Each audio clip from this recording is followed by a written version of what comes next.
জিলহজ মাসের প্রথম দশকে চুপি চুপি এই দোয়াটি পড়ুন। জীবনের সকল গুনাহ মাফ হবে, ভাগ্য খুলে যাবে, দোয়া কবুল হবে, আশা আকাঙ্ক্ষা পূরণ হবে। জিলহজ মাস এটি আরবি মাসের 12তম মাস, সর্বশেষ মাস। এই মাসটি অত্যন্ত গুরুত্বপূর্ণ, ফজিলতপূর্ণ, মাহাত্ম্যপূর্ণ, তাৎপর্যপূর্ণ।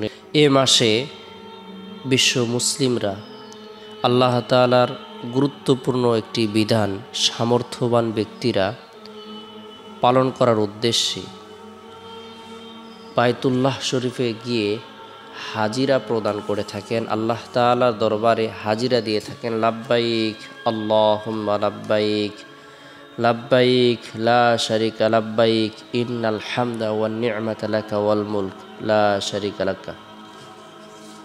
হাজির হে আল্লাহ, বান্দা তোমার দরবারে হাজির, তোমার কোনো শরিক নেই। বান্দা হাজির, নিশ্চয়ই সমস্ত প্রশংসা ও সমস্ত নিয়ামত তোমারই, আর রাজত্ব ও আধিপত্য তোমারই, তোমার কোনো শরিক নেই। সুবহানাল্লাহ। জিলহজ মাস এটা আল্লাহ তাআলার পক্ষ থেকে বিশেষ একটি নিয়ামতের মাস। বিশেষ করে এই মাসের প্রথম দশকের বিশেষ ফজিলত আল্লাহ তাআলা বর্ণনা করেছেন, রাসূলুল্লাহ সাল্লাল্লাহু আলাইহি সাল্লামও বর্ণনা করেছেন। আল্লাহ তাআলা বলেন, ওয়াল ফাজর ওয়া লায়ালিন আশর, শপথ ফজরের ও শপথ 10 রাত্রির। এর দ্বারা জিলহজ মাসের প্রথম 10 দিনের ফজিলত বুঝিয়েছেন। রাসূলুল্লাহ সাল্লাল্লাহু আলাইহি সাল্লাম ইরশাদ করেছেন, মা মিন আইয়ামিন আহাব্বু ইলাল্লাহি আন ইয়াতাআবদালাহু ফিহা মিন আশারি যিল হিজ্জাতি ইয়াদিলু সিয়ামু কুল্লি ইয়াউমিন মিনহা বিসিয়ামি সানাতিন ওয়া কিয়ামু কুল্লি লাইলাতিন মিনহা বিকিয়ামি লাইলাতিল কদরি লা সিয়ামা সুমু আরাফাতাল্লাতী ক্বালা ফিহা আলাইহিস সালাতু ওয়াস সালাম সাওমু ইয়াউমিন আরাফাতা ইন্নী আহতাসিবু আলাল্লাহি আন ইউকাফফিরা সানাতাল্লাতী ক্বাবলাহু ওয়া সানাতাল্লাতী বা'দা।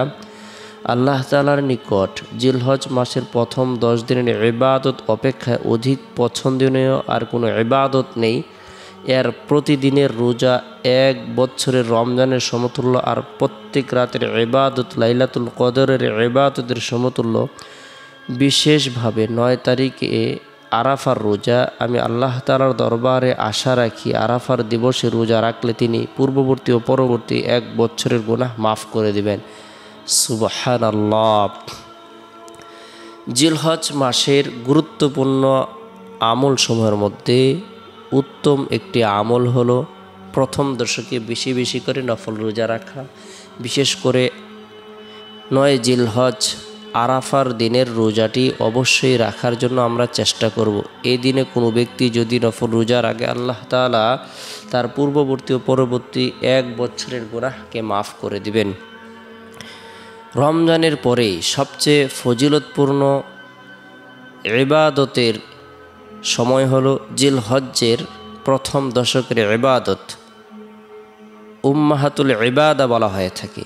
সকল ইবাদতের একটি সার নির্যাস। এই দশকে বেশি বেশি করে নফল রোজা রাখা, কোরআন তেলাওয়াত করা, জিকির আজগার করা, তাসবিহ তাহলিল পাঠ করা, রব্বুল আলামিনের দরবারে রোনাজারি করা, গুনাহ থেকে বেঁচে থাকার জন্য চেষ্টা করা, যারা কুরবানি দিবে কুরবানির জন্য প্রস্তুতি গ্রহণ করা, হাত পায়ের নখ চুল অবাঞ্ছনীয় পশমগুলো প্রথম দশকে কর্তন করা থেকে কাটা থেকে বিরত থাকার জন্য চেষ্টা করা। আল্লাহ তাআলা তাদেরকে অসংখ্য অগণিত নেকি প্রদান করবেন।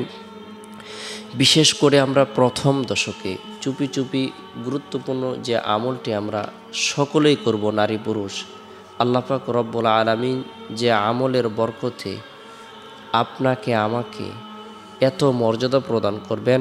আল্লাহ তাআলা জীবনের যত গুনাহ আছে সকল গুনাহকে মাফ করে দেবেন। আমরা চুপি চুপি ইস্তিগফারের আমল করব, অধিক পরিমাণে আস্তাগফিরুল্লাহ রব্বি মিন কুল্লি যামবি ওয়া আতুবু ইলাইহি।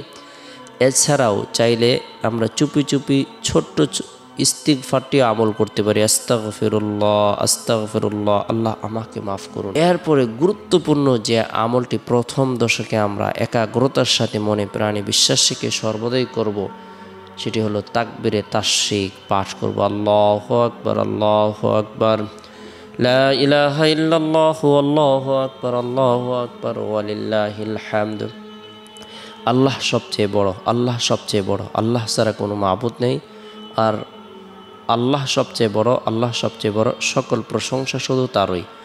আল্লাহু আকবার আল্লাহু আকবার, লা ইলাহা ইল্লাল্লাহু আল্লাহু আকবার আল্লাহু আকবার ওয়ালিল্লাহিল হামদ। এই তাকবীরগুলো, এই তাসবিহগুলো আমরা বেশি বেশি করে জিলহজ্জের প্রথম দশকে আমল করার জন্য চেষ্টা করব। পরিবার পরিজনদেরকেও আমল করার ব্যাপারে উৎসাহ প্রদান করব। আল্লাহ পাক রব্বুল আলামিন আমাদের সকলকে জিলহজ্জের প্রথম দশকে তাকবীরে তাশরিকগুলো অধিক পরিমাণে পাঠ করার, বিশেষ করে 9 জিলহজ থেকে 13 তারিখের আসর পর্যন্ত সর্বদাই প্রত্যেক ফরজ নামাজের পরে একবার করে হলেও আমল করার, পাঠ করার তৌফিক দান